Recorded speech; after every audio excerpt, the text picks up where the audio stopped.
সমাগত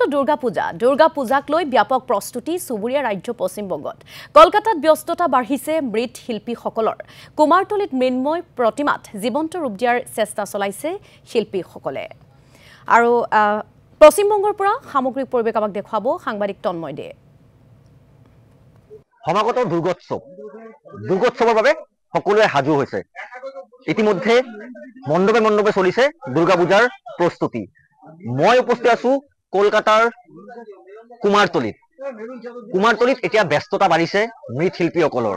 কাৰণ দিননিশাই তেওঁলোকে যি মূৰ্তি প্ৰতিমা মা দুৰ্গাৰ প্ৰতিমা তেওঁলোকে হেক পৰক দিয়াৰ বাবে তেওঁলোকে এতিয়া দিনে নিশাই তেওঁলোকে লাগি আছে আৰু কুমাৰটলিৰ পৰা মই দেখুৱাই আছো আপোনালোকক কুমাৰটলিৰ পৰিৱেশ দেখুৱাবলৈ যত্ন কৰিম আৰু মই কুমাৰটলিৰ এই স্থানৰ পৰাই মই দেখাবলৈ যত্ন কৰিম কিদৰে মৃৎশিল্পীসকল তেওঁলোকে এতিয়া ব্যস্ত হৈ পৰিছে মা দুৰ্গাৰ যি মূৰ্তি সেই মূৰ্তিক হেক পৰক দিয়াৰ বাবে এতিয়া এইসকল মৃৎশিল্পী তেওঁলোকে দিনে নিশাই তেওঁলোকে এইদৰে তেওঁলোকে ব্যস্ত হৈ পৰিছে আমি দেখুৱাইছো কুমাৰটলিৰ পৰা আমি এই দৃশ্য আপোনালোকক দেখুৱাইছো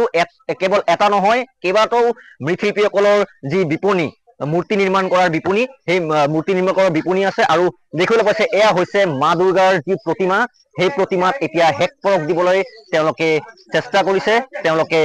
হেক পৰক দিবলৈ তেওঁলোকে দিনে নিশাই তেওঁলোকে ব্যস্ত হৈ পৰিছে কাৰণ আৰু বেছি দিন নাই হাতত মাত্ৰ কেইটামান দিন বাকী তাৰ পিছত আৰম্ভ হ'ব শাৰদীয় দুৰ্গোৎসৱ আৰু দুৰ্গোৎসৱৰ বাবে এতিয়া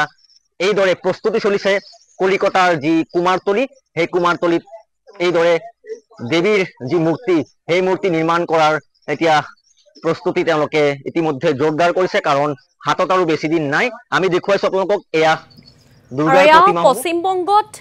দুৰ্গা পূজাৰ প্ৰাক্ষণত কেনেকুৱা ধৰণৰ পৰিৱেশে বিৰাজ কৰিছে বা মৃৎ শিল্পীসকল কেনেধৰণে মূৰ্তি প্ৰস্তুত কৰাত ব্যস্ত হৈ পৰিছে তাৰে সামগ্ৰিক পৰিৱেশ দেখুৱালে তন্ময় দে আপোনাক ধন্যবাদ জ্ঞাপন কৰিছো।